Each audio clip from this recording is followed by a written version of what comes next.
Welcome back, delivery family. We hope you all had a great weekend. For those of you delivering, it's Saturday. Hopefully, you're going to kill it tonight, make a lot of money, and be safe. Yes. Yeah, want safety, right? Yes, we want safety. We want safety. Obviously. All right. Today's video is about Uber Eats, and it's for those of you who are thinking about signing up, how you go about it, what it's going to take. Leah's going to walk us through it. She's an expert in this area of signing up for things. So, Leah, to start us off with Uber Eats, how do we get involved with the Uber Corporation? What do we got to do? Okay, so we're going to start by just going to uber.com, or on your Uber app, you can go to that as well and just do sign up to deliver. That's all it is. Sign us, click the button. All right, so click of the button. Us Gen Xers, we're getting good at clicking buttons these days. And also with Uber and DoorDash, if you already have an account that you use for like your personal I'm ordering food account, you can actually use that exact same account to sign up to do your delivery side of it as well. Now I have to ask you, Leah, do we have a code for this one? Because we didn't have a code for DoorDash. We do have a code for this. Okay, so it's actually a full like URL in the description. Okay, and we'll leave that down below. So if you want to give us a whatever, what do you call it? Copy it. A copy in it. Use it. I don't really know what it does for us, but I don't know. Might not do anything for us, but use it anyway. It'll take you to the right site. It will. That's the important thing. Yeah. Okay, so let's move on.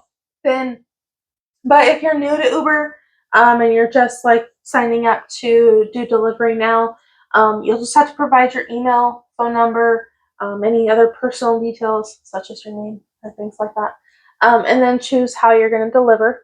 Whether you're doing it in a car, by a bike, motorcycle, moped, boat, walking. I don't think they have boat delivery, just kidding. They might not have boat delivery. No. So you just choose your delivery method, how you're going to do it. You're going to agree. You'll need to have your documents, like your driver's license and your... So those are the specific documents we're talking about? Yeah. So we'll have to have some specific documents. And then with having that information, you will also have to consent to a background check. Okay. They'll do like criminal and driving history, that type of thing. That's not too serious though. Background check seems to go pretty quick. Yeah, as long as you don't have anything in your history. A day or two, maybe 3 at the most.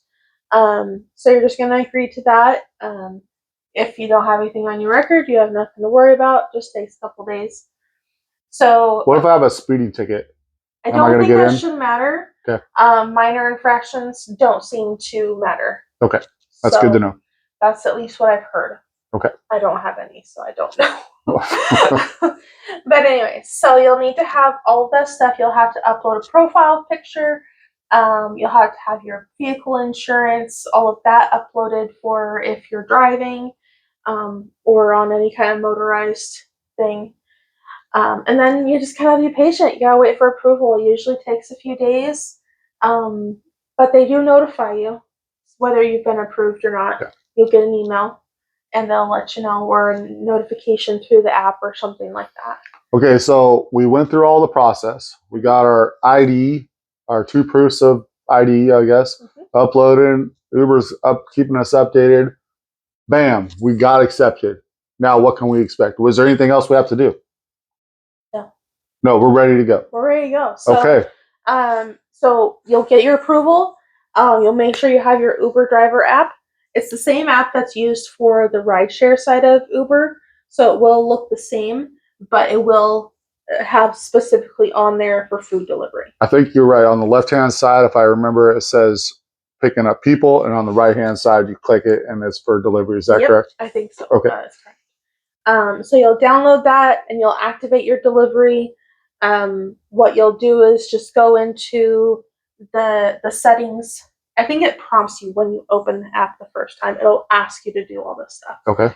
That you're delivering food, and then just review and accept the terms and conditions, sign any contract that they have like that, and then open up the app, push online. Push online. Now, you're good to go. We talked on the other app, DoorDash, that it does have restrictions. The first 100 deliveries, it's wide open. You go for it. But after that, you can have restrictions based on where you're at in the dashing world, right? Right. But Uber Eats isn't like that. No, it's not. You can dash anytime. Dash. You can Uber Eats anytime. You can just open up your app, go online, and see if there's anything. Now, speaking back to DoorDash, they have an acceptance rate that kind of drives everything. If you're above a certain acceptance rate, then you're at a certain tier type thing, and that's like 70 to 80%. It's Uber does not have that. They do have an acceptance rate, but it doesn't really mean anything. It just tells you what you're at. Honestly, with like how we run Uber and the orders that we get that come across our screen, we only accept probably 10 to 15% of Uber orders, just because they do tend to be not worth your money, yeah, or worth your while to do that. They'll be like 15 miles for $3 or something. Yeah, there's a lot of crazy Uber offers that you don't want to take because they're just not going to be worth it. Now, Uber does do a paid by time.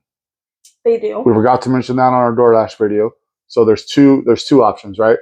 You can sign up for the paid by time. How does that work, Leah? That works that it pays you for your active time. So as soon as you accept an order, you start getting paid. They do anywhere from like $13.50 an hour up to like $16.50 an hour. Even $19.50 depending on the day. Yeah, it just depends on the time of day and the day itself. But that's how you make your money, is you accept the order and then you get the amount of time that you are spending on that order to pick it up, drive, deliver it, and tip. And then you also get the tip on top of that. So it could take you a half an hour. So what, $10? Yeah, whatever that base pay would be. Base pay, and then your $3 tip on top of that. Okay, so our experience with Uber by time has not gone so well. Yeah, it gets a little confusing because they're they don't show your tip until it is technically approved by the customer, and so you look like you just got paid for like $6 for a half an hour. To me, it's not. It wasn't worth it for us. Yeah. It might be worth it for you, but it was not worth it for us. I want to know. I don't enter into contracts thinking, oh well, this might work out this way or it might work out that way.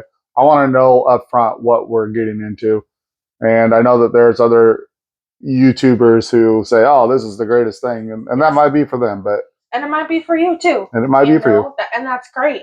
That's just not something that works for us, but I'd say definitely try it out and see if it's something that's going to work for you, for sure. But if you don't want to do by time and you get these $3 offers over and over again, should you just take one just because, Leah? No. What do you think? No, I don't think you should. I think you should really evaluate whether the mileage and the time that you're spending is worth the money that you're getting paid.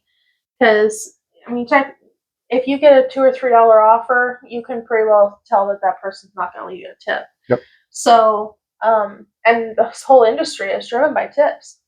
So if you want to get paid for your time and your effort that you're putting into it, then be patient and decline those yucky offers and just wait for a good one to come through that's worth the time you're putting into it. Because they will come through.